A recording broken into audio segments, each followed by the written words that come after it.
रीवा में किसान संघर्ष समिति की संभागीय बैठक में एमएसएमई की कानून गारंटी, संपूर्ण कर्जा मुक्ति का कानून बनाने, राष्ट्रीय कृषि बाजार नीति रद्द कराने, कृषि भूमि के अधिग्रहण पर रोक लगाने, धान खरीदी केंद्रों में हुए 1.5 करोड़ के घोटाले में शामिल भ्रष्टाचारियों को गिरफ्तार करने, किसानों की बकाया राशि का तत्काल भुगतान कराने, आवारा पशुओं पर रोक लगाने, जंगली जानवरों द्वारा हुए नुकसान का लागत से 1.5 गुना मुआवजा देने, सड़क दुर्घटना में मरने वालों के परिजनों को 25 लाख रुपए मुआवजा देने आदि प्रस्ताव पारित किए गए।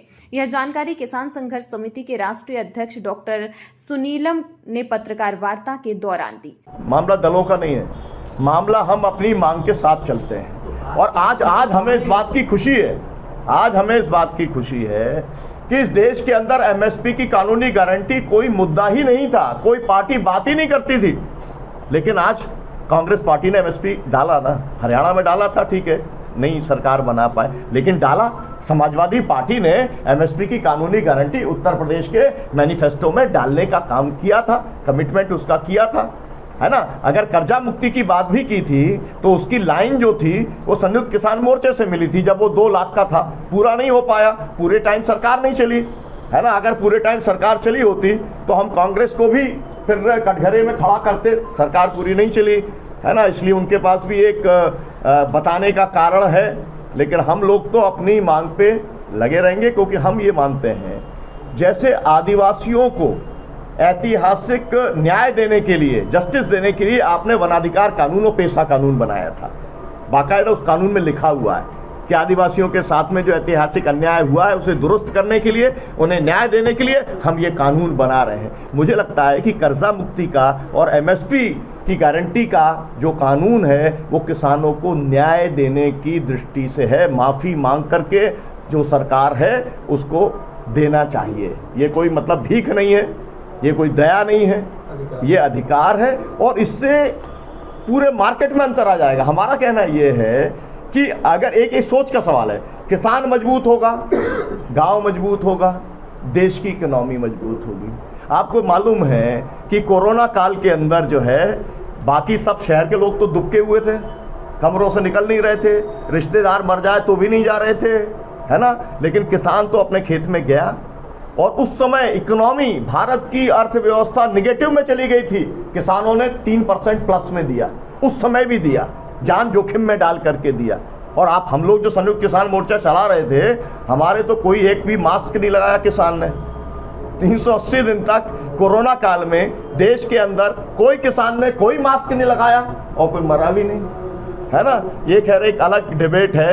ये डिबेट ये है कि वैक्सीन की कंपनियों ने, कुछ लोगों ने बायोलॉजिकल वॉर करके इस पूरी दुनिया की इकोनॉमी को ठप करके डीपॉपुलाइजेशन करने के लिए, मतलब आबादी बहुत बढ़ गई है तो आबादी कम करने के कुछ तरीके जो है बड़े लोगों ने इजाद किए हुए, उसी का ये एक तरीका था। खैर ये एक अलग बहस है, लेकिन मेरा कहना ये है कि किसान हर समय अपना योगदान करता रहा है ना, तो उसके को कम से कम न्याय तो मिलना ही चाहिए। अगर रीवा में किसान संघर्ष समिति की संभागीय बैठक में पूर्व विधायक डॉक्टर सुनीलम ने बोलते हुए कहा कि रीवा संभाग समाजवादियों का गढ़ रहा है। डॉक्टर राम मनोहर लोहिया द्वारा 1950 में हिंद किसान पंचायत का पहला अधिवेशन रीवा में किया गया था।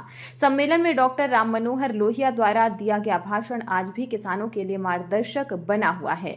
डॉक्टर सुनीलम ने कहा कि विंध्य के सिंगरौली समेत आदिवासी इलाकों में कंपनियों द्वारा आदिवासियों की जमीन हड़पने की कार्रवाई बड़े पैमाने पर की जा रही है, लेकिन आदिवासियों की जमीन बचाने के लिए राजनीतिक दल आगे नहीं आ रहे हैं। इसलिए विंध्य में किसान संगठन के द्वारा एक बड़े आंदोलन की जरूरत है जो विंध्य के आदिवासियों और किसानों की जमीनें बचा सके, उनकी समस्याओं का निराकरण कर सके। डॉक्टर सुनील ने कहा कि कंपनियों द्वारा विंध्य में किसानों आदिवासियों की जमीनों की लूट को रोकने के लिए सिंगरौली में पक्का मोर्चा लगाया जाएगा। आगे कहा कि सिंगरौली में ढेर सारी कंपनियां हैं, कंपनियों में काम करने वाले मजदूरों को न्यूनतम मजदूरी भी नहीं दी जा रही है। श्रम विभाग कंपनियों का पिट्ठू बनकर काम कर रहा है।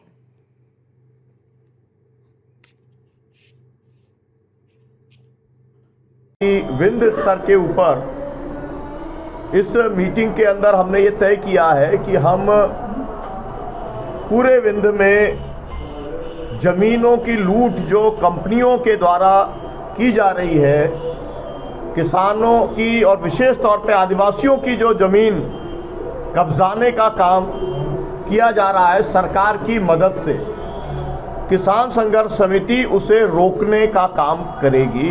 ये पहली बात है जो हम लोगों ने आज की मीटिंग के अंदर तय किया है। दूसरी बात यह है कि पूरे विंध्य के अंदर कहीं पर भी न्यूनतम मजदूरी नहीं दी जा रही और एक किस्म से जो है वो तमाम सारी जगह पर जिसे बेगारी कहते हैं, मतलब बहुत कम पैसे के ऊपर काम उनसे कराया जा रहा है। तो हम शासन का, सरकार का जो न्यूनतम मजदूरी का रेट है वो मजदूरों को मिले, ये सुनिश्चित करने का काम हम करेंगे। ये 2 नंबर की बात। तीसरी बात यह है कि संयुक्त किसान मोर्चे ने, आपको मालूम है कि पंजाब के और हरियाणा के बॉर्डर के ऊपर, खनौरी और शंभू बॉर्डर के ऊपर जो आंदोलन चल रहा है, जगजीत सिंह डल्लेवाल जी जो वहाँ पर आमरण अनशन कर रहे हैं, उन संगठनों के साथ में बातचीत करने के लिए सरकार के कई मंत्री पहुँचे। लेकिन कल जो प्रस्ताव उन्होंने रखा, वो प्रस्ताव रखा कि हम एमएसपी पे नहीं खरीद सकते, हम 25-30% फसल खरीद सकते हैं। ये प्रस्ताव रखा है। संयुक्त किसान मोर्चा केंद्र सरकार के इस प्रस्ताव को पूरी तरीके से नामंजूर करती है। मैं इस बात को आपको ये कहना चाहता हूं कि संयुक्त किसान मोर्चा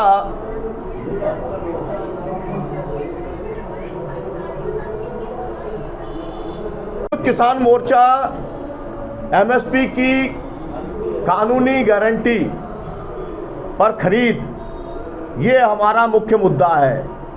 सभी कृषि उत्पादों को C2+50% के हिसाब से, मतलब लागत से 1.5 गुना, और उसके बाद में किसान की ज़मीन का किराया और किसान की पूंजी का ब्याज, इस आधार पर सरकार खरीद सुनिश्चित करे, ये हम चाहते हैं। हमने जो हिसाब किताब निकाला है, सरकार देश के किसानों को भ्रमित करने की कोशिश कर रही है कि कई लाख करोड़ की ज़रूरत है। हमारे हिसाब से 25,000 करोड़ रुपया, उससे भी कम, क्योंकि जो अभी पार्लियामेंट की कमेटी थी, संसदीय समिति जो बनी कृषि की, उसने भी ये निकाला कि इसके अंदर जो है लाखों करोड़ रुपया खर्च नहीं होना है। और भारत की जो कृषि संसदीय समिति है उसने भी कहा कि एमएसपी देना चाहिए। और जो सुप्रीम कोर्ट ने 4 मेंबरों की जो कमेटी बनाई है उसने भी ये कहा कि एमएसपी देना चाहिए।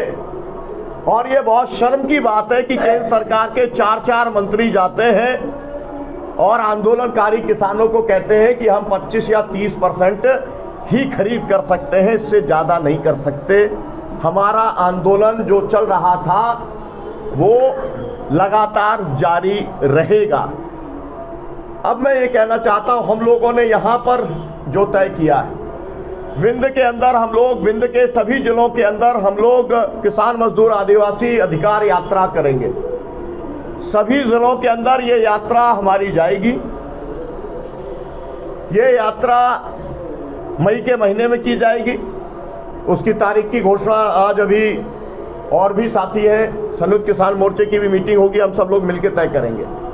दूसरा, रीवा के अंदर हम एक बड़ी किसान पंचायत करेंगे और सिंगरौली के अंदर हम लोग 8 दिन का पक्का मोर्चा लगाने का काम करेंगे।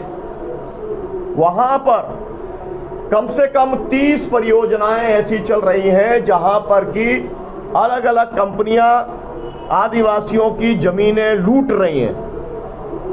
उनको जो प्रक्रिया है, भारत के अंदर एक कानून लागू है, अधिग्रहण का कानून लागू है, जिसके अंदर आपको 70-80% लोगों से सहमति भी लेनी पड़ेगी और बाजार दाम से 4 गुना भी देना पड़ेगा।